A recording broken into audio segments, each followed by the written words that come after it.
Okay.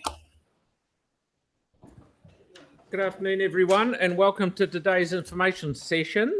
Before we start, a reminder that this workshop is being live streamed. However, while it is a workshop, this workshop is open to the public. It is for staff to provide guidance to elected members, not a forum for debate or decisions. It is also not a forum for the public to provide input into decisions or bring other matters to the attention of council. If a member of the public does want to provide input, please talk to our staff and they can help you have your say. So right now we have Bruce and Luke, is it? Yep. That's right, on Performing Arts Precinct 129 Gloucester Street. Yep. Far away. So what we're here today to talk about is the immediate future of this site. And really, I'm bearing in mind what the Mayor has just said, just wanting to have some guidance from councillors on what form of temporary use do you want to prefer on the site. And we think that's important given some of your previous decisions about it. So just to remind you about the site, this is the site that sits between the Court Theatre and the Isaac Theatre Royal. Initially, it was planned to be, we considered an option to put a car parking building on that, and council decided that it wasn't needed for a car parking building. We've subsequently gone out to market for a performing arts use. We had a preferred tenderer there, but that has not been able to be taken through to fruition. The financial feasibility didn't stack up. So we now need to find a temporary use for that site.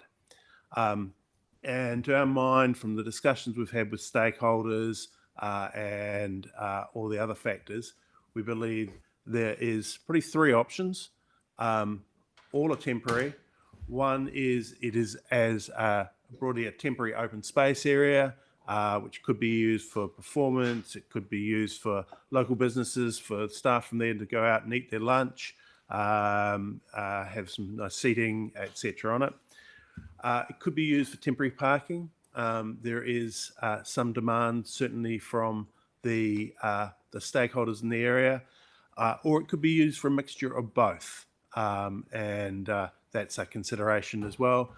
Some of the modelling that Nick has done would suggest that there could be potentially 2 rows of car parking on it.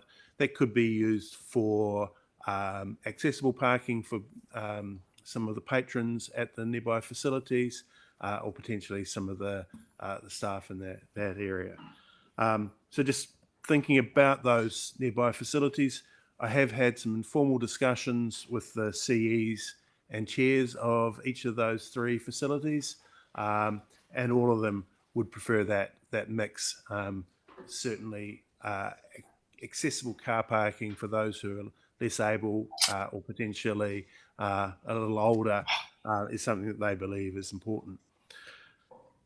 So we do have budget for this. We have done some very preliminary design work, but we wanted to get your guidance before we complete that design work and then put this out to get pricing. So in your hands for some views. Nick and then Celeste. What sort of budget are you talking about and where's it coming from? So it comes from the Performing Arts Precinct Public Realm budget, and we're looking at around $200,000. How much did you say, Bruce? I missed it. Around $200,000.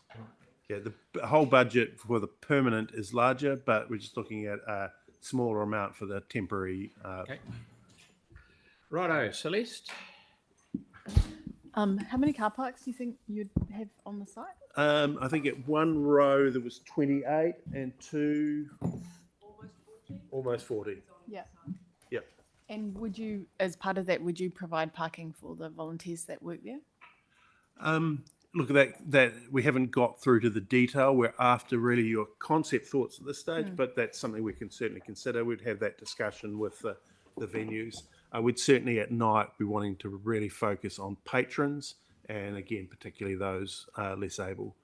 If depending on what comes of this discussion, can we get more information on number of volunteers? Because My understanding from a recent conversation with someone is that they have a lot of volunteers there, which provide a lot of value to the organisation.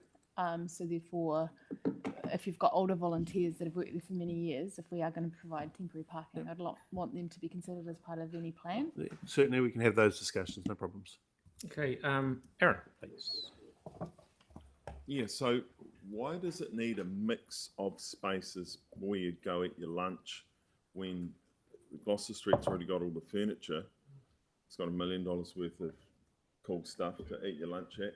Yep. And then you've got the courtyard behind on Armour Street for eating your lunch. Yep. And Victoria Square to eat your lunch, and then better still, one of the cafes on. Yeah.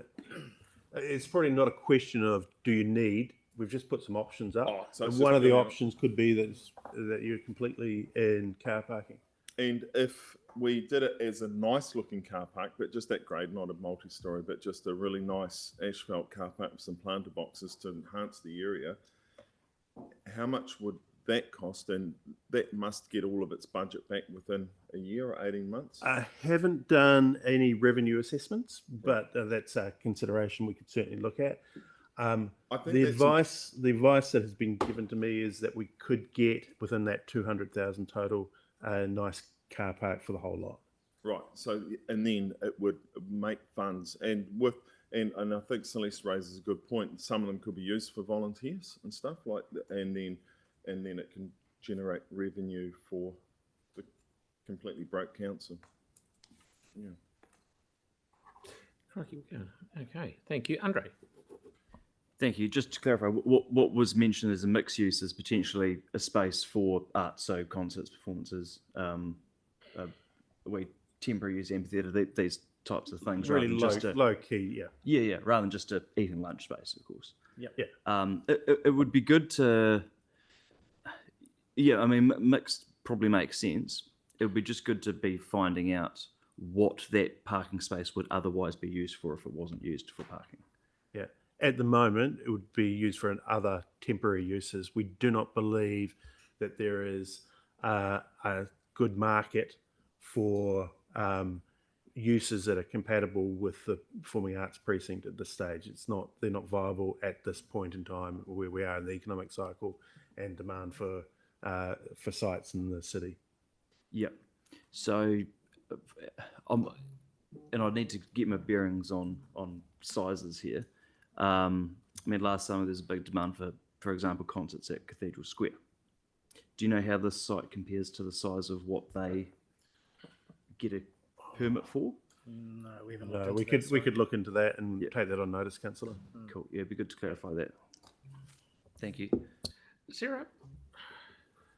Thanks. I'm okay with a small amount of parking, especially like if we're leasing it out or charging for it, that kind of stuff.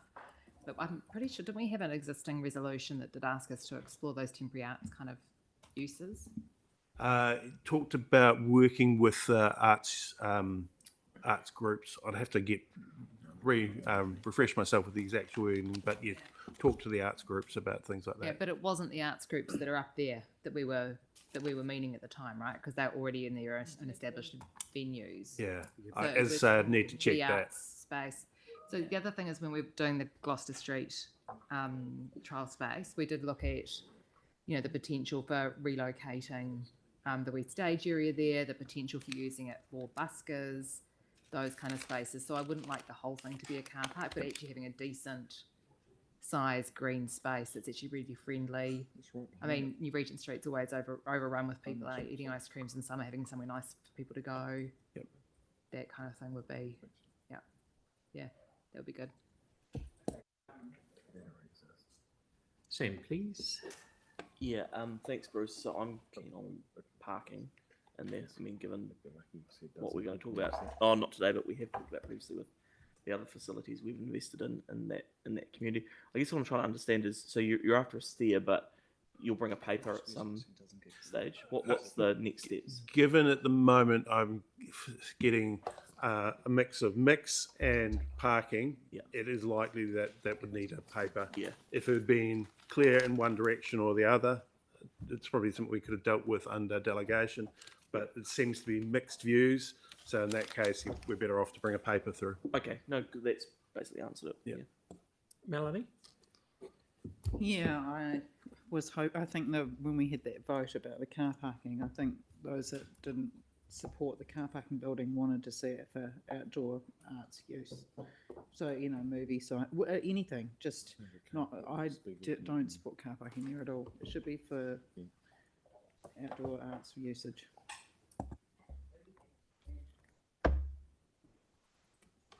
Okay, Marcus? Thank you.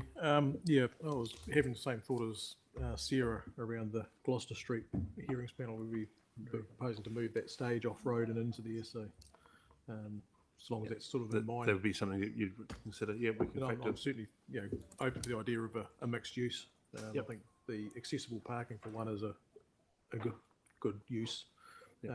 Would this parking be at all charged for, or is it something that's basically going to be attached effectively to the room? We would look to get some return out of it. Yeah. Right. Thank you. Vic? Oh, thank you. My gut initially is to look at the parking options, but I'd be keen to understand, please, what the long-term solution is to address the lack of parking north of the square. I think we need to know that information before we can decide on this one. Yeah. Can you include that in something that's coming to us in the new year? Unless you can tell us We now? can remind councillors of what came out of the last process, but I can do that. I will do that in writing, but I can do that now as well.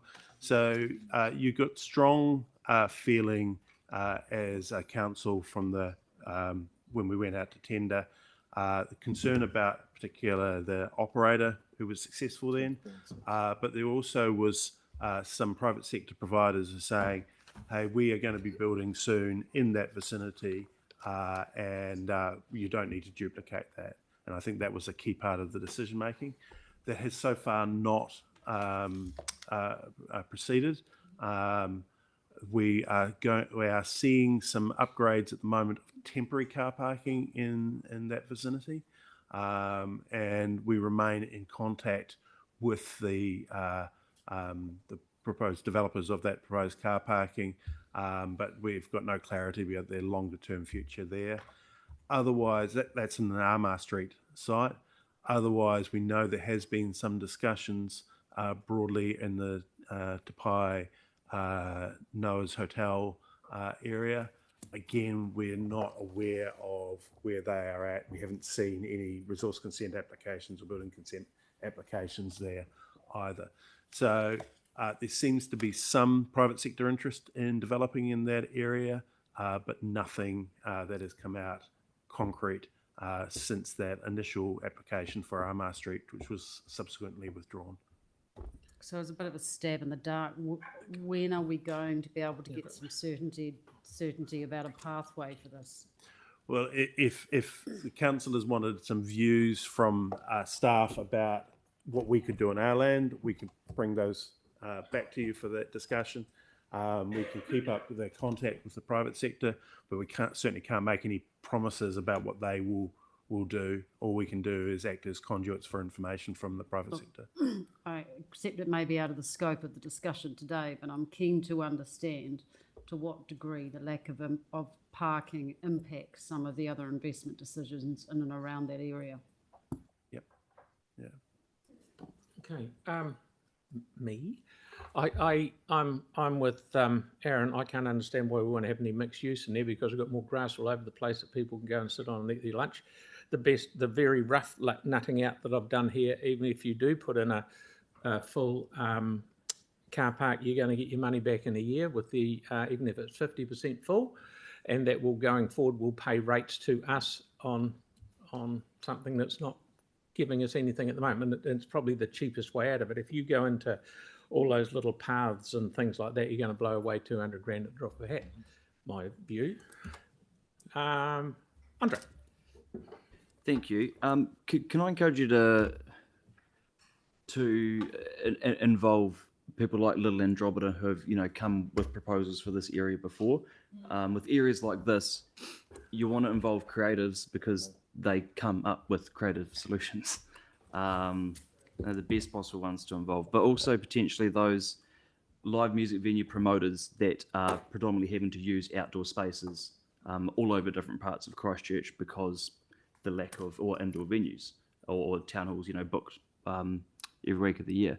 But just the other thing, what would make parking buildings more viable to build around here would be more people coming to the area. Because if parking buildings are viable, they would have been built already, right? So you do want to bring more people to the area, which then encourages the investment of parking buildings. This is a temporary solution anyway, right? So parking here isn't a long-term solution in any way, shape or form. We've got to bring people to the area. Mark, please. Yep. Just, is there any visibility on the Catholic Church site on Amar Street? These, seeing how they've moved on to other areas. Apart from the current work that's been done to meet the requirements of their resource consents, I've got no other visibility than that. Yeah. So it'd be interesting to sort of tease that out with them and see if we can try and find a way forward for that, that rather stalled area. Yeah. It's just not relevant to the site, but it's just, I guess, the general area. I'm happy to make contact with them. Just maybe a timing issue because they're about to change personnel. Very good. Aaron? Yeah, it's a kind of a follow-on from Victoria's. Wasn't part of the decision we made, the information that informed that was the multi-storey car park on Amar Street gave councillors the assurance that when the Court Theatre opened and the Theatre Royal's running at capacity, that there'd be ample parking. So we didn't need, because the original design plan for the Performing Arts Precinct had a parking building right in the middle of it, so people would come in and go out to all the stuff. And then that got taken away because one particular group wanted to put in a really unaffordable performing arts venue. Yeah, I'm not sure there was a question, but I think if you look back at the report, staff indicated that there was a risk that those private sector development wouldn't proceed. So I think that was pointed out by staff at the time. Right, so does that not kind of undo that decision and turn this back into a car park? It's something that you might want to consider. I don't think you can draw that. It's a long bow to draw that we would go back to a previous position, just because of those circumstances. Council would have you would have to reconsider the matter. Are the board of the Court Theatre not slightly concerned about accessibility? They are very concerned. Very. Okay. You will remember that last year we haven't got much money in it. You remember last year they had a campaign notifying you about their concerns, and those concerns have not gone away. Okay, thank you. And then just finally, if you want to give me the 200, I'll put a Spiegel tent there, give the community 50 days a year full use of it, plus a percentage of turnover to the council. Thank you, Aaron. Just an option. Just Sarah. throwing options on the table.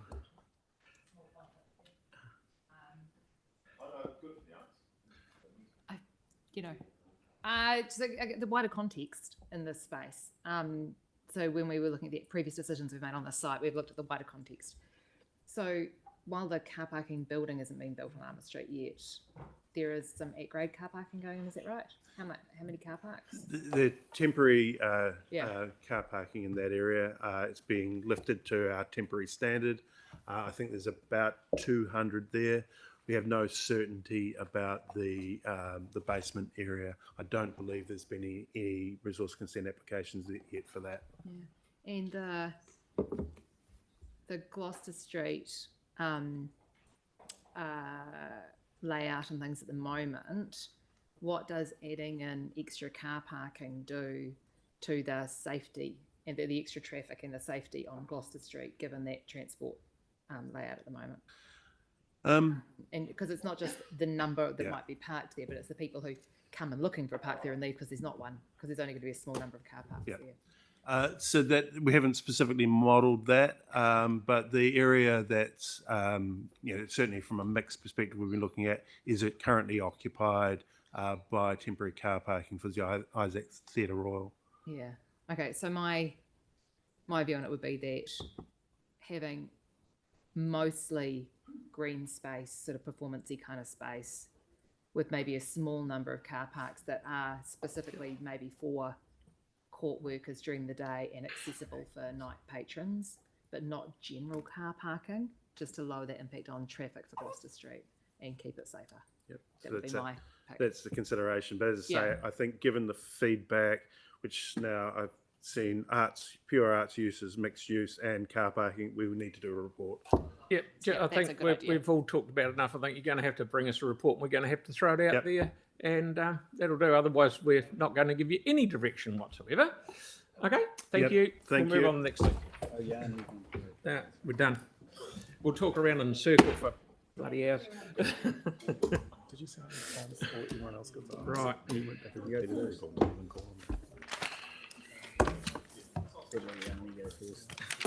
Okay. Nigel and Craig. Far away, mate. Good afternoon. Nigel Cox, Head of Recreation, Sport, Community Arts and Events, and Craig Hutchings, a Facility Establishment Manager for Recreation, Sport and Events. so I thought what we're here to do today is give you a bit of an update on the operational and planning considerations for Patakiori. In terms of, we'll talk through the PowerPoint presentation that was attached to the slide, and in terms of happy to take any questions at the end as we work our way through that. There's just a couple of points that I wanted to note in terms of one is that in terms of the opening date for Patakiori hasn't been confirmed yet. In terms of the date that's included in the presentation is the date that we use to inform our LTP financial planning.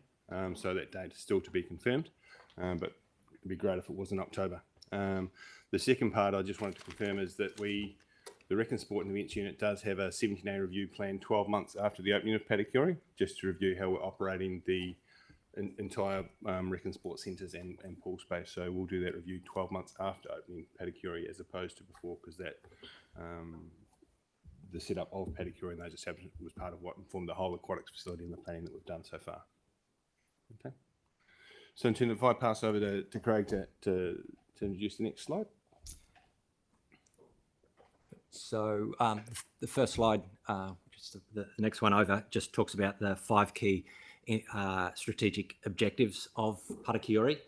Just take a step back in terms of strategic objectives. My team, the RSE operational teams and wider council teams, marketing, IT, facilities management, have all worked together over the last 2 years to, in fact, 3-4 years to bring to the community Hapuna Taimawana, Te Pau Toi Toi Linwood Pool and Matatiki Hornby Centre.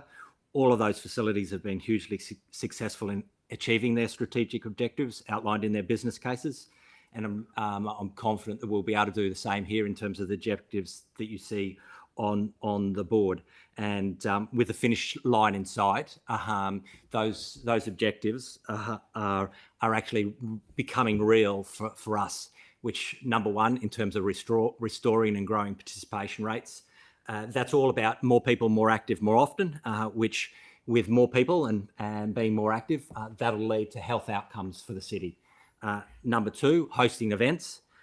For decades now, parents and caregivers have had to pay for flights and accommodation to go to Dunedin, Wellington, Auckland. With the finish of Patakiori, we'll be bringing national events to the city, which provides that opportunity to reduce barriers for those people participating in those activities.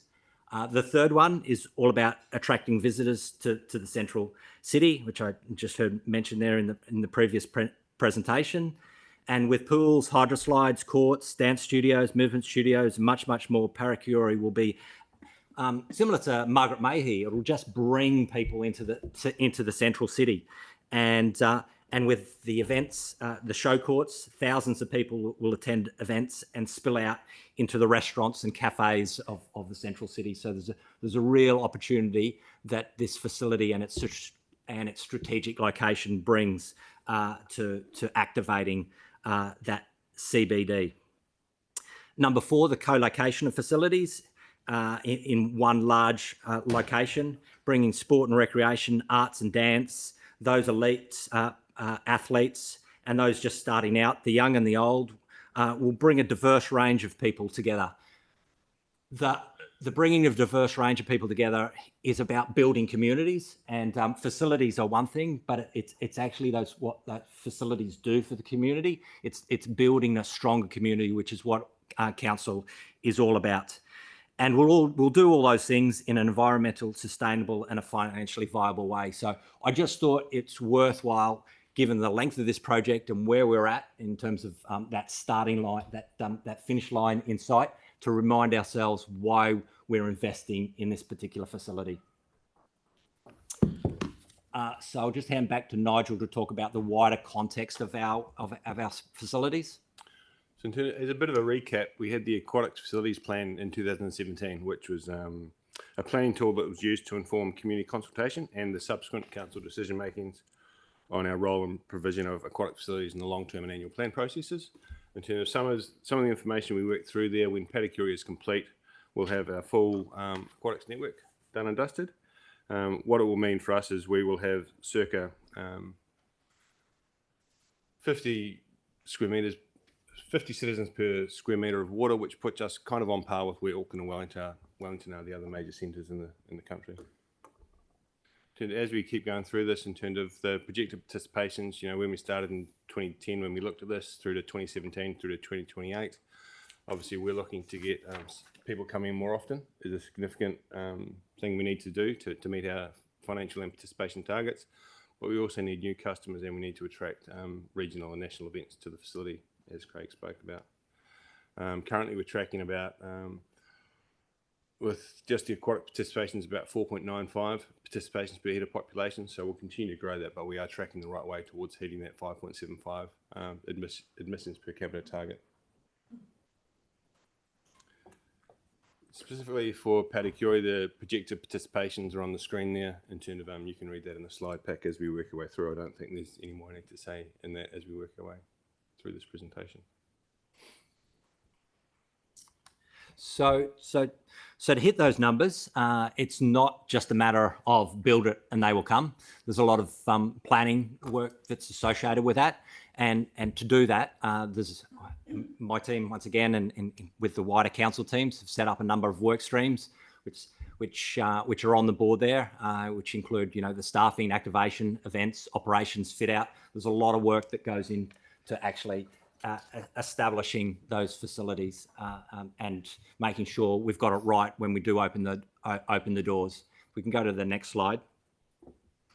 So I just thought once again, just take a moment just to touch on the key work going on in each of those areas. In terms of the staffing, we'll need 200 new staff to run this facility. Those staff, as said to the risk committee the other day, just don't appear out of nowhere. So we're building capability and capacity of our existing staff, and also making sure that we've got a good program to attract new staff and a diverse range of staff as well through our recruitment and training plans that we've put in place. The activation component, council doesn't do it all alone. In fact, a lot of the activity that gets delivered in our facilities is with user groups and our key stakeholders. So working closely with them around their needs to deliver what they would like to in the facility. Events, in terms of bringing those events to the city, there's we recently have just gone out to all national sports organisations and requested their bookings for 2016 and beyond. 2026 and beyond. Operationally, to present the facility and make sure we've got a high level of customer service.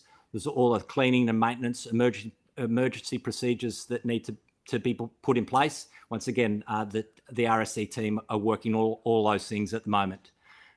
Fit outs, there's fitness equipment, there's lane ropes, there's a whole range of things that need to be ordered, and we've started that process already.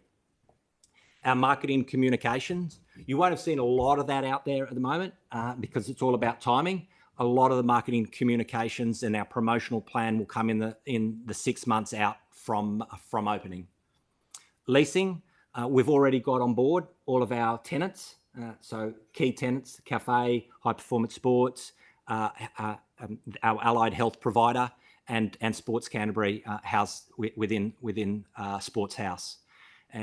Also, with such a large facility, the IT infrastructure is crucial, and we've been working with our IT team on making sure we deliver that. Final piece of the puzzle there is also looking at our sponsorship plan and rolling out the opportunity to bring on sponsors, which will help us achieve our financial targets. So yeah, that's just some of the key work that's going on to make sure that come late next year, we're ready to open the doors. And from a cost to operate perspective, and what I put on the screen there is, I guess, is the drawing comparison between the actuals for 2024 versus the plan, and then in terms of throughout what the plan is through to 2027. The key part is we're continually adjusting that plan. So you'll see that from the presentation that the actuals in 2024 were significantly better than what the plan was.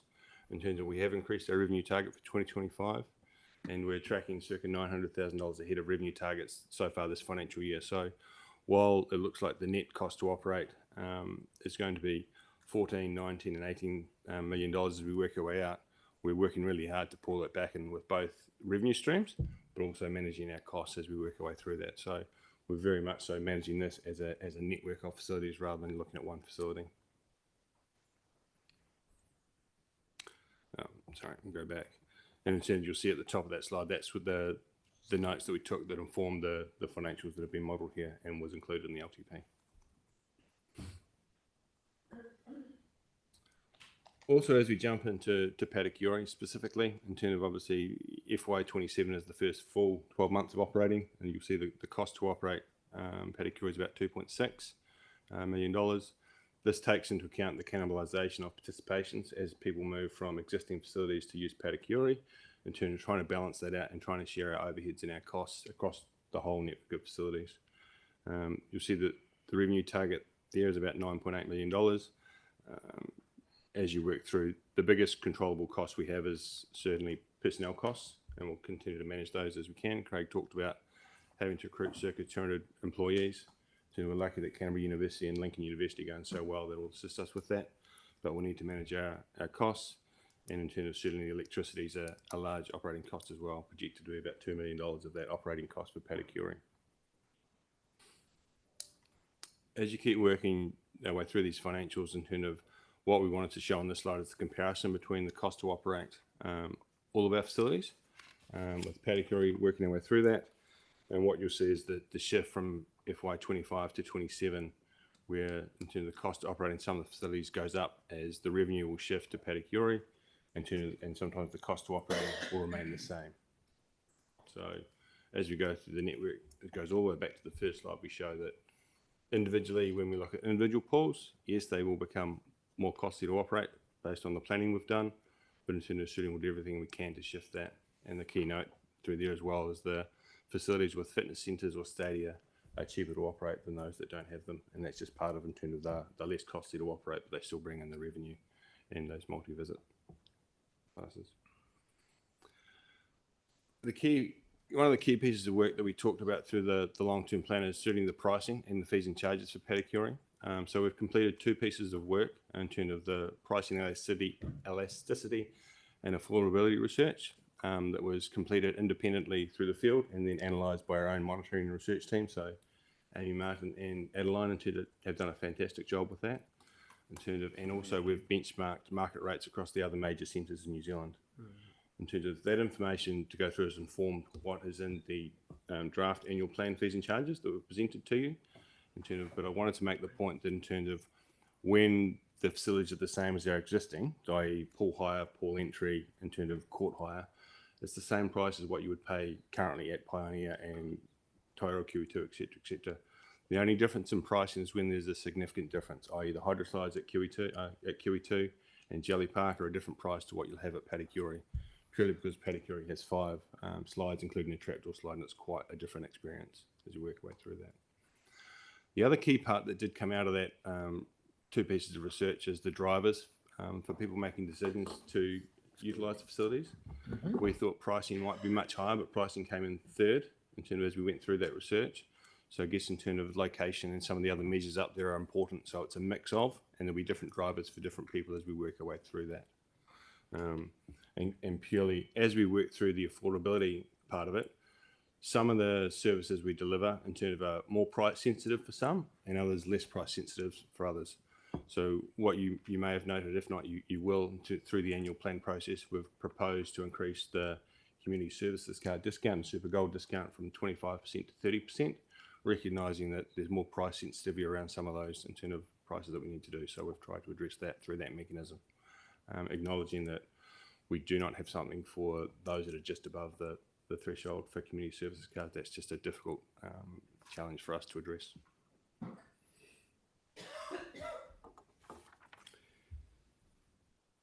And I think that's all. We can come back and we can talk through some of the questions we may have around fees and charges, but certainly we've done everything we can. It's consistent to what was in the LTP fees and charges last year when we did the work, and we've done it again through this annual plan proposal for that. Right. You done? You're happy? We'll just finish off on with the final two slides in terms of accessibility and parking, which are really critical elements of the facility, and something we've previously, especially around accessibility, previously presented to council on the accessibility features. So just once again, taking the opportunity to highlight some of those key features that the facility has from an accessibility point of view. One of those ones which we'll be really proud to open up and are keen to open up is New Zealand's first ever aquatic sensory area, similar to our southern sensory area at Pioneer, and with lots of cause and effect features designed for those with sensory disorders. So really looking forward to bringing that to the community. The last time I presented to council, I was asked to look at how we could work with the hydroslide manufacturers to enable those with disabilities to use the slide, which from a manufacturer's point of view has generally just been no, it's not possible. The council challenged us to have a look at how we could do that, and so since that presentation, we've worked with Parafed Canterbury to conduct a little small trial, and look at what those risks are and how we can mitigate those risks to make sure that it was safe for people with disabilities to ride. And so we're now confident that we'll be able to do that with the appropriate safety procedures in place. So the next step really in terms of that is for those people in wheelchairs, and to how we can support and assist them get to the top level. And once again, as I mentioned last time, the best time to do that is not during the existing construction phase and working with the existing builder. That financial risk and delays and costs would just be would be too great. But we are once finished, we'll be working with the designers to finalise a costing and methods to do that. So that's the one on accessibility, and then just the final slide on parking and transport. In terms of parking and transport, it's important to, well, actually taking a step back, the most common question I get asked, because I take a lot of tours of the facility, is how am I going to park there? How am I going to park there? So it's out of all the tours I take, it's the most common question. But it's important to point out that people travelling by car is one mode of transport.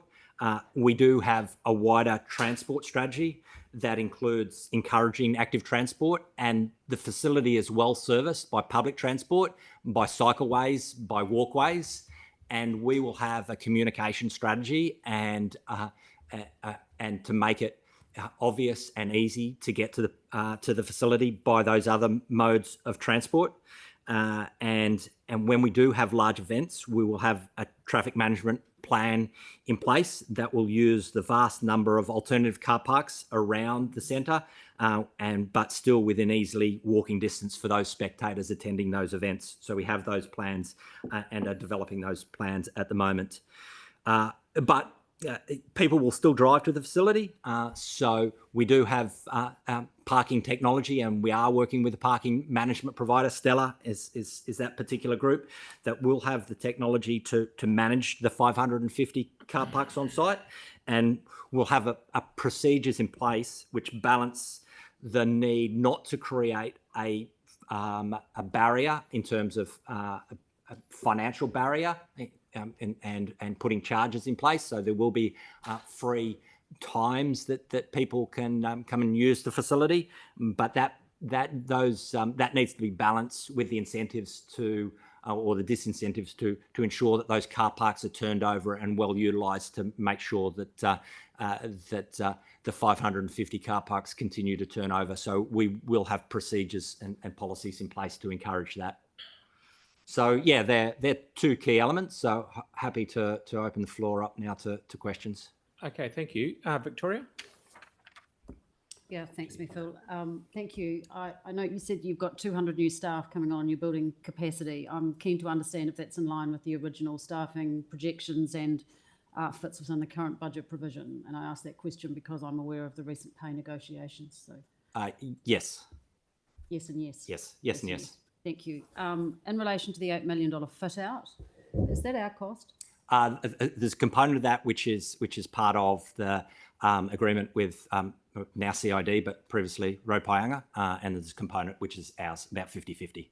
And that's within our current budget envelope? Yep. Thanks. Yes. Mayor Phil, I have got another couple if that's okay. I'm keen to understand the basis for the projected participation. I'm aware that you've said you'll be doing an assessment later on, but you must have some idea of the impact that it's going to have on the other venues. And I'm asking the question because I'm primarily concerned about whether, when everything is online, that we actually have sufficient lane space and capacity to meet the demand out there, because I'm aware of the competition within the various sporting codes to get lane space. So you've said we're on par with other centres, but that doesn't answer my question around, do we have sufficient capacity to meet the demand in our city? Yeah, going through, happy to go back and share some of the planning that we've gone through and done that. Yes, we will have capacity for the city in terms of, but there will be pressure on at peak times in terms of not everyone will be able to swim between 4 and 5 or 4 and 6 p.m. So we'll manage that across, but we'll continue to work through. I guess what I was referring to with the 17A review is just checking to make sure that our plans continue to evolve and we're operating as efficient as we possibly can.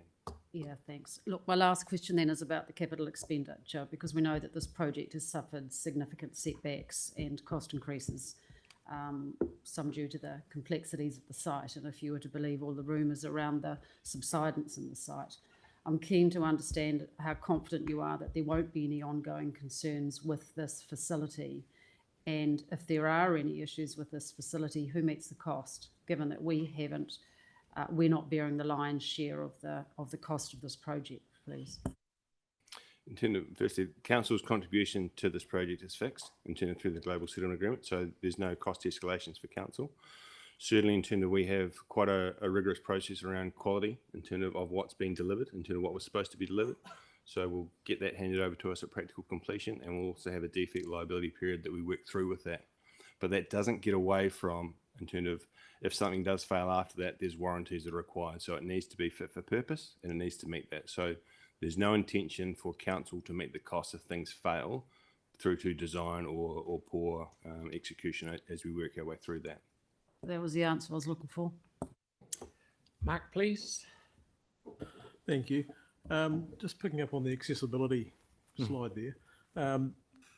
I'd be hoping that the accessibility advisory group has been really integrated into this whole process and making sure everything is there.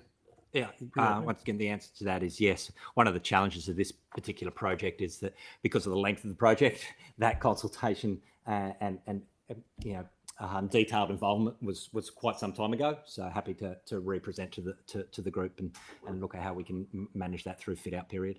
Yep, no, it'll certainly be good because you'll be mindful of the Matatiki experience and some of the missing elements will be good to make sure they're there. So those little things that we can do when we do have our commissioning period for sure. Thank you.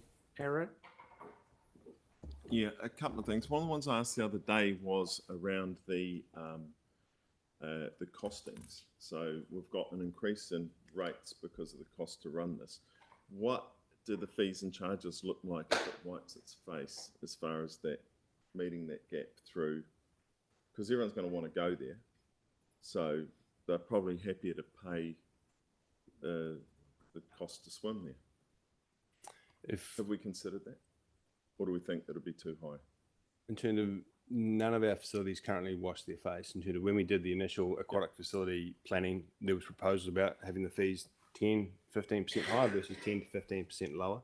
In terms of if it was to do, we'd need to bring in an extra $2.6 million worth of fees, but I guess that was part of the pricing and elasticity work, knowing that if the price went up, people would come less often. So we're trying to find that sweet balance between charging an affordable rate with people continuing to use and get the health benefits of using the facility. So you think you're on the sweet spot now? We think we are based on the research that we've done, but of course that's research as we work our way through, and there's lots of things because price isn't the only decision maker, and people through this research have acknowledged that they may say they wouldn't pay any more to come, noting that there may be the driver to keep the pricing down, but we think we're in the sweet spot and we'll continue to monitor that. Right, okay. And then the other one was around an idea I had that I ran past Phil and yourself is around with the opening and getting people excited for months and months in advance is running a competition to be the first down the hydro slide. And the idea around that is that kids would write a letter to the mayor. So this is great for schools when they go back to get excited about actually putting pen to writing a real letter. And they write to the mayor telling them why they should be the very first kid down the hydro slide. And then in turn, but the bonus for them is if they win, if they have the best story, they get to bring their whole class and be the very first ones down the hydro slide. So that'll get kids excited all year. And the reason to do it at the start of the year is that it's school's back and it's everyone's swimming and doing that kind of stuff in summer. In the middle of winter, getting kids excited about swimming might not be as obvious. So any thoughts on that? It sounds like a great idea, and that's part of the marketing plan to get the schools engaged and get everyone engaged through it. So in terms of we can certainly work our way through that. Because certainly through the commissioning process before we open the doors, we're going to have to load the facility to make sure it works under load as opposed to leaving everything for opening day. So it's one of those initiatives we can pick up and we can run with. So any logistical issues with a whole class coming as a prize that win to go down the hydro slide? No, obviously the mayor will be in a suit and go down with them. Right. The facility is 30,000 square metres. We can handle 30 kids. Yeah. Right. Yanni. Thank you. So I'm looking at F&P for tomorrow. So the construction completion date is July 2025. Is that the one that we're still working to? The latest update in terms of will be in the next F&P update in terms of is the 2nd of September in terms of, and that's been consistent for the last few months. So as we get closer to that, we're more and more confident that we will be able to open this facility by the end of 2025, and that will allow us time to do the commissioning after we get the construction completion date, then hand it over to us. Right. So the construction completion date is now September, 2nd of September. Yep. And is that the date that it gets handed over to us? That's the intention, yes. Right. And is there going to be a report to council around the handover, just picking up the concerns that Victoria's raised around the liability, the outstanding costs, the warranties, and that sort of thing? We've worked through the Audit and Risk Committee in terms of provided 2 updates to the Audit and Risk Committee, but in terms of sitting, we can have the conversation about how we report that through to council. I think that would be helpful, just for those of us who aren't on that committee, just to have some sense of what we're inheriting. The Special Olympics, are they still on track to be held here? Yes, in terms of we had 100 days out in terms of last week, 1 year out last week. Great, so that's still looking positive. And then just in terms of the fees and charges, one of the initial concerns from sports user groups was what the cost would be to use the indoor space and things like the indoor court space. How have we engaged with the stakeholders that will use the facility around setting of the fees and charges to a level that's affordable, or that they can, that they can live with? Like, has there been a process that we've gone through around that for the stakeholders so that they're aware of what the costs will be?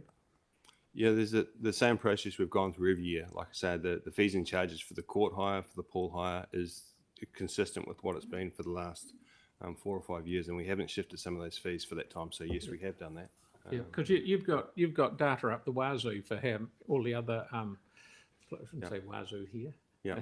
That's part of the benchmarking, and just to be clear that Parakiori is the fee structure is in alignment with all the rest of our network. Right. The Parakiori is not any different. So a sports court at Parakiori is a sports court at Pioneer. There's no difference in So fees. how do you prioritise who gets booking? Just first come, They'll first know. served? They'll know what to do when the time comes. I'm sure. Oh, okay. And then the other thing was the private leases. Do we have a list of the private leases and how they've been arranged? Like who's got what's the plan around the private operators that are using the site? For Or the commercial, leases, the commercial leasing. the leases. So they've all gone through an RFP process and get signed off.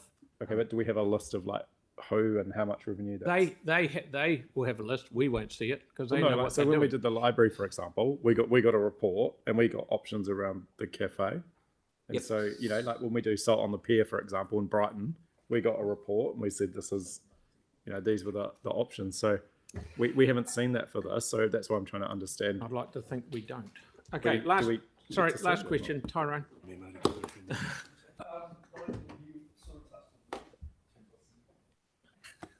There we go. Are you done? You sort of touched on this talking about the sweet spot, and sorry if this is kind of out of scope, but like through all the research that's been done, obviously there are some learnings and insights. Are there some that can actually be kind of backfilled onto our existing facilities to help with cost reduction in on some of those spaces? Yes, absolutely. So cost reduction, looking at how we roster our staff in terms of how we change in terms of filter types, reduce the amount of electricity we're using to it. So we're continually doing that. Yeah. So yes, in terms of we're continuing to apply that across the entire network. Yeah. And every time we do a shutdown at one of our facilities, in terms of we're trying to make sure we're replacing old equipment with new equipment that's going to be more efficient to operate. So Yeah. yes, it's a continual process of trying to make it cheaper to operate. Would we get a view of that sort of stuff, or? You do in terms of, but not a consolidated view. So when we talk through potentially the shutdown at Pioneer that's about to start in terms of some of the efficiencies that have been done through that process around filter systems and that sort of stuff is specific to that project. But I think it would be quite useful for people to know that we're always looking at ways to reduce costs like that. I mean, that's just. But just a second, I think Phil asked this question quite recently, but I'm just going to ask it again for my own, just for my own understanding. Is the car park open for 24 hours? It is. Yeah. Okay. Cool. Yep. Did I ask? Okay. Righto. Thank you very much for that update, guys. It's much appreciated. Righty all. I don't believe we're actually getting questions. So Brent, you're going to talk to us about Te Mata Arawai and the Commerce Commission proposed service levies, please.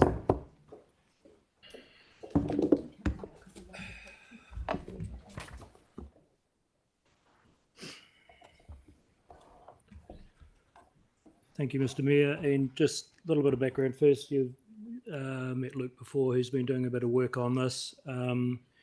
So this got raised at the end of the annual plan deliberations the other day. These are some levies that are being proposed from both Te Mata Arawai and the Commerce Commission to recover their costs in terms of when the water reforms come in, ensuring that we are complying and meeting our obligations to have sustainable financials. So it is part of the ongoing reform. It is designed to fund the oversight of both those organisations. It's around cost recovery, but it's not complete cost recovery, which we'll see in a moment's time. And both levies come into effect 1st of July next year. So on a legislative basis, Te Mata Arawai's levy is mandated under the Water Services Act 2021, so that's already in place. And Commerce Commission levy is also mandated under the Commerce Act. So the Te Mata Arawai levy is to fund the oversight of drinking water, wastewater and stormwater, and there's a levy on each of those three, and depending on the main one is for drinking water, of course, but the wastewater and stormwater ones coming. So again, it starts 1st of July, total of 25.3 million annually across the country. 84% of it is funded by councils and CCOs. So it's not complete full cost recovery. Per person, it's rated against the territorial authorities at $4.14 per person based on the 2023 population figures, wasn't it? Yeah, that's right. Yeah. And yeah, as I said, it's a separate levy for each of the three waters. The Commerce Commission levy is the legislation that's going through Parliament at the moment. It is to fund their oversight, the economic regulation of the water services, to ensure that we are doing what we're supposed to be doing as per the legislation.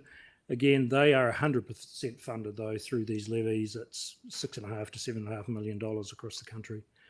Per person, it's a lot smaller. It's $1.30 per person, again based on the 2023 census statistics. They do have the powers to add additional costs on any regulated suppliers as they go through. They have that power to do so. Now, I'll let Luke go through. He's worked up some information here on implications to council and potential input into what our submissions may be. Yeah, cool. So I'll just clarify as well, the Commerce Act that will be mandated under the Commerce Act once the Local Government Water Services Act, or Bill, sorry, is enacted next year. So that's the provision that is in there. So that is pending. Looking at the implications, so the Taumata Arawai levy, that'll cost us $1.62 million annually. So that's a potential rates increase of 0.21%, or we'd need to find reductions or some trade-offs in some other service areas. The Commerce Commission levy, that is estimated to be $500,000 annually. So that's a potential 0.07 rates increase. Again, we'd need to either do that in a rates increase or find other trade-offs. So that's a combined estimate of $2.12 million annually. And that's the figure that we presented to you, Mr. Mayor, the other day during the annual plan discussions. So at a total, that's a 0.28% increase in rates. Which we didn't know about 2 weeks ago. No. Yes, it's an early Christmas present. Thank you very much. Sarah, please, then Yanni. Did you want to go through the suggested? Oh, sorry. Yeah, we'll run through. So broadly speaking, so at the moment we're drafting two submissions, one for Taumata Arawai, the other one for Commerce Commission. They've got two consultation documents at the moment. They're discussion documents. This is a consultation. They don't consider it a negotiation. So the feedback is related to some targeted questions that they've provided, plus some other considerations that we've thought of as well. Broadly speaking, we support the intent of the regulatory functions. However, we're noting that this is another financial burden that's being transferred to ratepayers. We've already made substantial investments to address compliance challenges. And the thing that the Mayor just mentioned, this is tight timelines. So the implementation timelines doesn't give us a good opportunity to engage with yourselves as elected members, engage with the public, and incorporate that into our annual financial planning and consultation processes. In terms of targeted feedback on this, there is an accountability concern. So we're talking about user pays here, or that's what they're saying in this. However, we've got no control or influence over the level of resourcing required by these regulators. Costs are being passed on without our ability to manage or reduce them. So it misaligns with the accountability for the spending for those that are paying the bill like us. We're suggesting a phased implementation. So this gives us time to adjust budgets. It ensures we can communicate the levy impacts transparently with our ratepayers, and it will reduce the immediate financial pressures on us. In terms of the structural things, we are suggesting the implementation of a tiered or risk-based levy model. So that would align levy contributions with compliance progress. and the level of regulatory intervention needed. This would ensure that councils that are compliant or are working towards compliance aren't unfairly subsidising others that might require more oversight, and it will ultimately provide more fairness and more reward for proactive efforts. This kind of moves on to the compliance incentives. So we should be rewarded for strong compliance records. So if, we're suggesting that they introduce reduced levies or rebates for councils demonstrating good performance. This would encourage councils and ourselves to invest in compliance and reward those that are already making significant progress.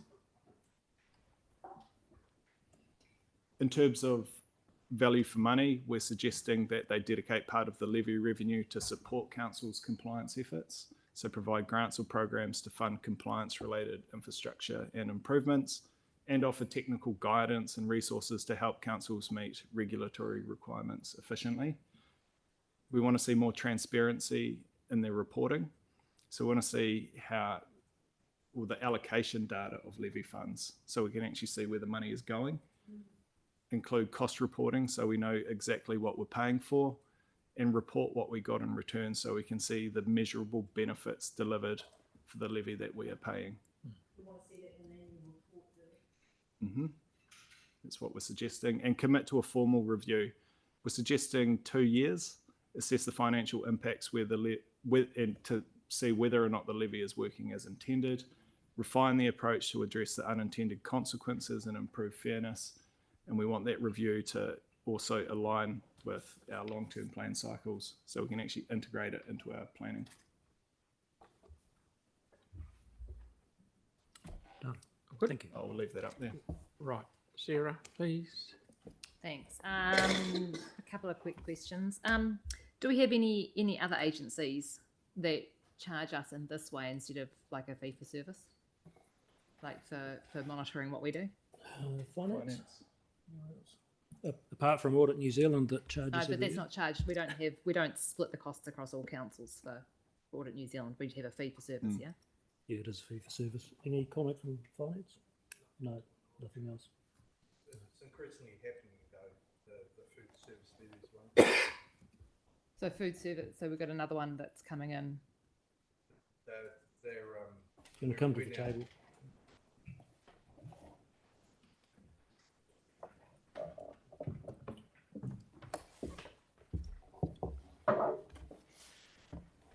Kia ora. I think increasingly the government are looking at ways of pushing out those type of costs. So previously the government was capturing the part of the MPI costs that we're now going to be required to actually capture those costs and then pass back to the government, and we get an 11% admin fee for the pleasure. So increasingly there is a move, whether it be capturing the revenue on their behalf or picking up some of the costs. Okay. So this money is on top. This money only pays for them to check what we are doing. It doesn't, it's on top of the costs that we actually pay for doing the work itself, to do the water testing and to improve our services and all of those kind of things. Yes. Yeah. To a point, Councillor. It's a percentage of the running costs of Te Mata Arawai, and just as a reminder, Te Mata Arawai are currently doing some joint research with us that they are currently funding, and it will also help to pay for that sort of thing. Now, that joint research is looking like it will save this council considerable money with the way the water testing is coming out. So it's a bit about the running costs, it's a bit about the scrutiny, and it's also, as was suggested, putting it back into improving the standards. Yeah. But that the 1.6 and the other sort of $1 million there, that's more money than is required for them to actually just do the checking work on us. So Audit New Zealand, was it 300,000 or 400,000 that we're paying for now, and that just pays for the auditors for that amount of time to check on the work we do. And I think that we should be submitting saying that that's a much fairer way to do it. If the government chooses to set up an agency like Te Mata Arawai because it's in the best interests of the country, then that should be like other government departments, predominantly funded through taxes, and then the councils pay a fee for service for the checking, and that fee for service should be proportionate to the amount of work that needs doing, so that councils like ours aren't heavily subsidising other councils that might need more work. Thanks. Thank you for that.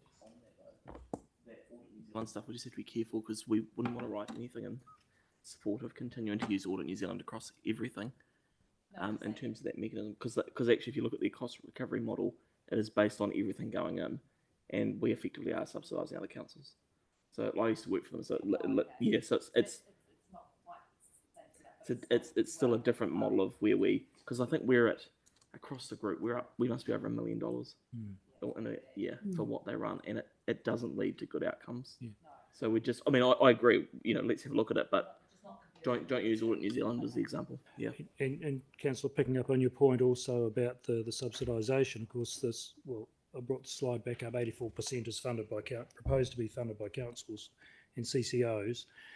If the government had continued to fund this solely from tax, then you would have had the opposite happen, and Auckland would have been subsidising us because of the higher population basis. So. But because of the setup, this does nothing to incentivise Taumata Arawai to be super efficient with their processes and those kind of things, because they're just getting the money from us. They can just increase it because they can. Yeah. Andre. Thank you. Can I encourage the feedback just to note that this sort of appears to contradict the government's announcement of making councils get back to basics, and that would be much better off investing this money in renewing water infrastructure than spending it on more government bureaucracy. Any feedback should say basically exactly that. Good point. Thank you. Yanni, then Aaron. Yeah, I mean, I was going to make a similar point. We might like to add that the Kiwi Rail cost that we've had to incur, the forced chlorination costs. I mean, this whole water thing, like the money that the government's plan change 14 and then another one where we might actually just want to say, it's completely ironic that you're telling us to cap our rates and to get back to basics when you've put all these additional costs on us as a city and on our ratepayers that goes into, bureaucracy and planning rather than actually doing the things that need to be done. I was keen to know if there was, I mean, you've kind of given us a legislative basis, that is there, I just wasn't quite sure. So there's an act of parliament still to come and submissions to that? Yeah, that's right. So the Local Government Water Services Bill, it was released last week. Right. It should be read today, and we'll know what the feedback process is once that's confirmed. So are we doing anything to get the citizens of the city or the residents of the city to make submissions? Like, have we thought about some sort of publicity campaign to get a lot of feedback to government around just the injustice of what's been proposed on the points that you raised? Well, just in terms of the bill that's currently in the House, yeah, I mean, we're still reading it too. It's 325 pages long to see what these impacts are. So the timings are not very, very kind to us, but as soon as we've digested it, we'll be hopefully coming back. I don't know when is it closing? January? We don't know when it's closing yet, when submissions are closing, but we'll be able to provide an update when we do, and we'll have a plan out for what we'll be doing in relation to a submission. Okay. And I know we're not part of LGNZ anymore, but is anyone talking to other councils around, some common points of feedback or what might be able to be done in terms of influence? We will be doing that and just seeing what the feeling is around the country. That, as I say, with it being structured the way it is and based on a couple of pieces of fairly hefty legislation, but we will ask around, Councillor, and see what the input is. Okay, thanks. Aaron, please. Yeah, so one for me was a clear one, was the first one that's been raised by a couple of other councillors at least, is, what's the point in taxes when government departments are run from taxes, council departments are run from rates, tends to be the rule. I mean, are they going to start charging us per person for police? And, where's the line? Yeah, so that, I mean, it's a slippery slope for that. And then the other one is, how are we applying the charge? Because they've worked out a per person charge, but we are an anomaly on water that we charge on the capital value of your property, not how much water you use. And so are we going to charge properties per person as the charge is worked out, or based on a Huey or something? Or? I don't think we haven't yet worked through that from a financial perspective. At the moment, we're just in the, I suppose, the feedback stage, and then once that's finalised, then we'll look to what's the right way to portion that. But given that it is likely to come in force for next year, we'll clearly need to have that worked out for our annual plan. Preferably well before, because I think it's another thing for people to be submitting on. And then are we going to see a direction from government on volumetric charging? So the whole country ends up paying for water the same way, because some people don't have electricity built into their rates, and then others pay per kilowatt. Council, there is, and we've only, as I say, we've only just started reading through the bill, but there is indication in the bill that within 5 years, if councils choose to go down the CCO route, is that correct, Mitchell? You have to have moved to volumetric charging. Right. So we are within 5 years if you choose the CCO route, which is our route currently. No, we're going the other. Yeah, So are we on the well, other? you haven't route? made a decision on that. You've indicated what you might be. Yeah. Okay, so if we go at our own, we're just allowed to do whatever we want. It'll just be the Wild West of water. As I say, we haven't finished reading through yet, but currently that's my understanding. Okay, cool. Thank you. Okay, Pauline, please. Yeah, no, thank you. Look, I'm supporting what Sarah has been saying too. That I mean, Taumata Arawai is a government organisation. So what's stopped them, setting up other organisations and charging us for those as well? And I agree with Aaron. Where's it going to stop? But I think the government should be absorbing the cost of that. And I mean, you opened by saying, well, look, this is just an engagement. We're not going to change their mind. But I think we could have a crack at it. And I also think the cost is incredibly high for us to have to bear. I mean, 2.28 or something on our rate. 0.28 is huge. It's a huge amount. And here we are trying to clip, 0.01 and everything off it to get it down. So I totally agree. I think we need to fight back on this. It's their compliance cost. They should wear that. That's my view, and I think we should really hit hard on that one, because otherwise we just don't know where it's going to end. And that money that we're coughing up for our council, and particularly think about smaller councils as well, that money would be better spent on the infrastructure itself, in my view. So whether you can maybe push for some time out on it, so don't bring it in for 3 or 4 years, they wear it initially, if you think they're not going to change their mind, allow councils to at least invest that money where it's best spent. That's my view. Melanie? Yeah, I agree with Pauline's comments. I had some questions about what Aaron brought up about the per person rate versus a per household rate for this levy. Have we got any thoughts on that? Councillor, no, not yet. It's all still very fresh, so we'll work out, and when we come back to you in February for the adoption of the draft annual plan, we'll have to have some information then, because I think at the last meeting the council indicated that we needed to highlight it as a line item in the consultation at least. But we'll come back with some information then. But it does make more sense, I would have thought, if this levy is going ahead to do it per household, because if you've got lots of people living in a household, they use less water per person than if you have an individual in a household. So it seems to make more sense. Anyway, the council, the other thing that it doesn't pick up are other water suppliers within the district that don't have a population. For example, there are some private water supplies. There are large corporate water supplies with their own schemes as well. Right. Yeah, so it doesn't pick those up. I think it's just been spread across on a population basis, because it's a lot easier to calculate. So will we mention that when we do the submission? I think we should. Yep, I think we should. With the comment about a review, I think if we're going to say that, we should say an independent review.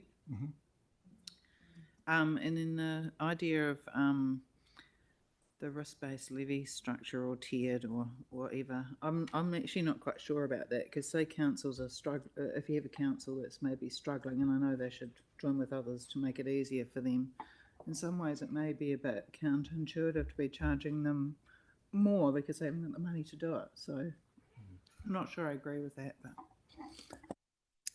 And Sam, you had your bit? Right. Yeah. You said it'll go into our consultation document, is that correct? When we raised this the other day as part of the annual plan discussions, it was mentioned that potentially we need to highlight this in the consultation document to say, look, there's 0.28 of this is due to levy imposed. So we're not consulting on it, we're advising people that that's a cost that we, unless your submission is incredibly successful, that's going to be a cost that our ratepayer has to wear. So we're just putting it in as a... That would be the suggestion. When we come back to you in February, that would be the suggestion. Thank you. Aaron? Yeah, so just because I'm not sure how well the submissions are read, will our submission, because the overwhelming consistency here is we as a council don't seem to agree that we pay for this, that it should be a government department. So will our submission start with the very first headline paragraph is, as a council, we firmly disagree that council should be paying for this. It should be the government. We'll take that on board. So just that's the very start, so they know where they're starting from, that they don't have to get to like paragraph 18 and go, oh, they disagree with me. They see it right at the top. Front and centre, yep. Yanni, please. Well, I mean, it should be really clear that we should be saying we reject the government's rate increase imposed on our city. I mean, they've just said they want to keep rates low, and they've just forced a rates increase. So, but I was just come back to the point, like we should try and have some sort of strategy around engagement around this to get as many submissions as possible from the community. We should also be talking to our local MPs about it as well, to say that we think it's inherently unfair. So, you know, I'm just mindful of some of the other things that we've dealt with. We need some sort of structure. Hang on, when's it due in? 24th of January. I don't think you will. I understand what you're saying. That's the closing date for submissions? Yes. Right. But we don't have the bill yet, right? So this is for the levy consultation. The bill itself, which has the enabling provision in it, is I don't know the date of that. So that's we should get people making submissions to that as well. Yeah, the Tomato ROI levy is already in the legislation. It's already enacted. It's already in. It's just the Commerce Commission. The Commerce Commission one. Yeah. Okay. Okay, thank you everybody for your input. Thank you for your input. Appreciate it. Thank you, mate. Okay. Now, up to number 9. We've got Pari, who's come to talk to us on the council submission for the principles of the Treaty of Waitangi Bill.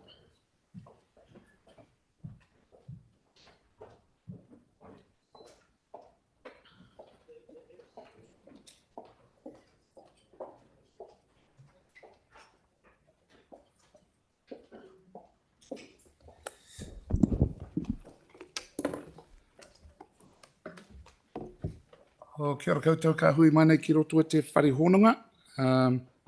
E te whenua o tuahuriri tēnā koe. I ngā rakatera o te kaunihera tēnā koutou. Ko te aporei au, ko Pari Hunt ahau. My name's Pari Hunt. I'm the treaty lead for the treaty relations team. Kia ora. Oh, kia ora. I'm Tara. I'm the community development advisor in the treaty relationships team. Ngā mihi atu kia koutou ngā rangatiro o ngā kaunihera. Ko Kataraina Fitso tōku ingoa, he pai ārahi mō tēnei taha. My name's Kataraina Fitso and I'm Senior Advisor. Thank you. Kia ora tātou. So we're providing a brief on the principles of the Treaty of Waitangi Bill and draft submission. I've asked my staff to examine the opportunity to provide a council submission on the principles of the Treaty Bill that is currently laid before our nation. Next slide. So just a little bit of background. The bill was introduced to Parliament on the 7th of November and passed its first reading on the 14th. As we all know, Justice Select Committee has since called for submissions with the deadline set for Tuesday the 7th, which is a bit of a tight time frame to get a submission in. The purpose of the bill is to define the principles of the Treaty of Waitangi and legislation. If enacted, the bill would unilaterally alter the legal meaning and effect of te tiriti. Next slide. The purpose of the bill proposes three general principles that, if enacted, will be used as a mechanism by Parliament to interpret their intention to vote for or against the bill. Important to note is that both coalition parties, as well as opposition parties, have stated openly that they will not be voting in favour of the bill after the first reading, which occurred in November. There's been some significant support for and against the bill. Many of you would have witnessed the largest protest in New Zealand history in Wellington in November of this year, and no doubt many of you will be monitoring the current polls that are out there at the moment. There's been years of discussion and conversation at all levels of government, and there have been principles that have been developed through the judicial system. There are three main principles recognised, although not restricted to, by the courts, which are partnership, active protection, and redress. Next slide. So we have a number of partnerships and relationships that inform, support and guide this council in regard to how we engage with our communities. The council has a unique relationship with mana whenua, as we all know. Te Hononga was born off the back of te tiriti in terms of partnership, which overarches the RMA Ngāi Tahu Claims Settlement Act, the Local Government Act, and the Local Government Act. We have numerous references to te tiriti throughout our plans, our agreements and partnerships, which will be challenging to deal with if this bill is passed. Next slide. So if the council submits on the bill, we'll maintain good relationships with Ngāi Tahu, Papatipu, Runanga, Māori and the wider community, demonstrates leadership as a treaty partner, signals our authentic commitment to the treaty partnership, and obviously shows the value that we have with that partnership. It supports the position of Ngāi Tahu and Papatipu Runanga, who have since provided a submission to the government. That's us. Try to keep it as brief as possible. Questions? Sarah? Yep, please. Thanks. Couple of things. We started by saying council's draft submission, ended by saying if we submit. Tomorrow is the last day for signing one off as a council. So just clarifying, we will be doing a council organisation submission. We're too late to bring it to council for, so it would be an organisational submission, which I think we do on a number of occasions when time's tight. Yeah, but you'll circulate it. We could, yeah, circulate it. Or and ask for feedback and things. Yes. Yeah.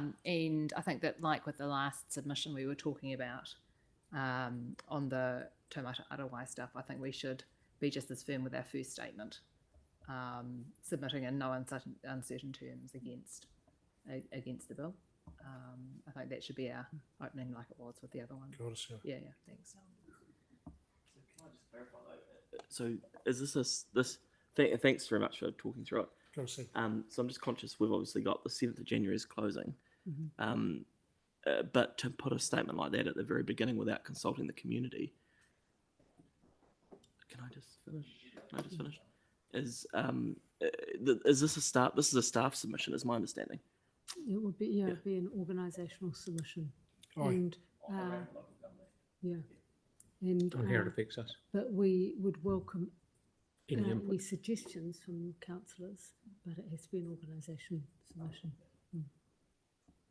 Okay. Oh, Victoria, please. Thank you, Paddy. My question's really for you, Mary.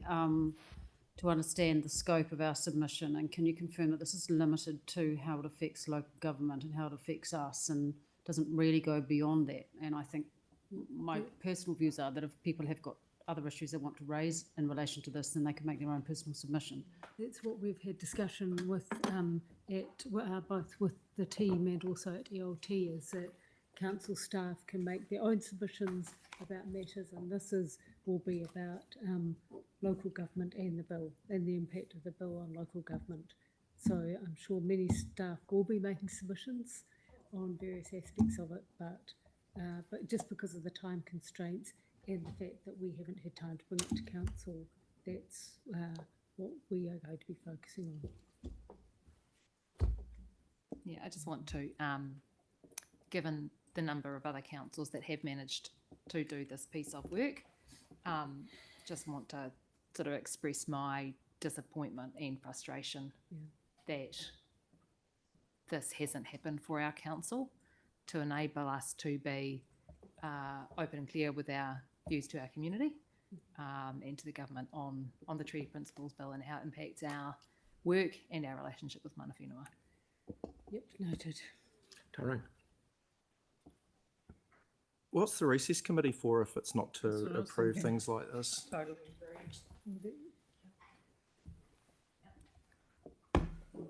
That could be the other option. We can't formally delegate it to, because the council has to delegate, because we traversed all that yesterday, but the recess committee would be the other option. Would it? Although the recess committee is designed to deal with unexpected and unplanned matters. When we're going to have different views around the table, it's a very difficult one to cobble together a submission with, even if you did have a small recess committee. I don't think it would be fair to delegate to that. I think we should just put our personal... We can all still have a So say did other councils consult before they put their submissions in? No, they just created... No one they had got, any time. But they did get it on a council agenda. They got consent. They just would submit on what they had consensus on around the table, which we could probably find. Yeah. Okay, so where do we go from here? So we will put in an organisational submission. We will circulate the draft and welcome council input. It's relatively similar to other councils at the moment, but so you're welcome to have input into it. Would we delegate the chief executive to sign it off then? As a staff, it would be a staff. The normal process for organisational submission is that the CE does already have delegations. Yeah, but what I'm saying is that if you get various input from councillors as a response after you circulated the draft, you would determine what's appropriate to put in and what's not. And we'll work with the team and also with the policy team who are usually holding the pen on these. Yep. Mark and then Ty. Thank you. And I'll be picking that, since we haven't got time to do the council submission, individual councillors would be open to actually do their own submission. Yeah. Absolutely. Tara? Well, yeah, I mean, my question was kind of on the back of very similar to what Mark said, like, can we submit in our capacity as councillors and not on behalf of council? Yes, you can. Absolutely. Aaron? This is going to sound a little odd, but I would like us to have a briefing with our treaty team on what's in the Principles Bill, so we can understand it better. Everyone else here probably does. I don't, and every time you Google, you get a different answer. And so I don't, like it says here, what does the Principles Bill say? And it says Rose Bill has 3 principles: that New Zealand government has the right to govern all New Zealanders, that New Zealand government will honour all New Zealanders in the chiefmanship of their land and all their property, and the New Zealanders are equal and have the same under the law. So just saying, because we're aware of other people having other meetings and needing to go, so we'll talk to the team and potentially organise a drop-in like we do for aspects of this, where people can drop in and get information. And understand. So information about the bill if they want to. More than happy to meet with you. Yeah, just to get a better understanding. All right. Go to session 1 of the treaty workshop. Have you got that book? No, it's 2 and 3. We'll get that book because Righto. can Yep, we get so him one it's last really- question from Tyrone, and then we're done. Have it in it. Oh, Oh, I mean, just on the back of what Aaron said, you know, I sort of hear where he's coming from because it sort of highlights like what problem is it trying to solve, and that would be my feedback. Okay, good as gold. Thank you, Parry and Kia team. ora koutou. Good on you. Thank you. And if we don't see you all before Christmas, have a great Christmas. Have the rest of the year off. Right. Thank you, Parry. And that concludes the information sessions for the day. Thank you very much.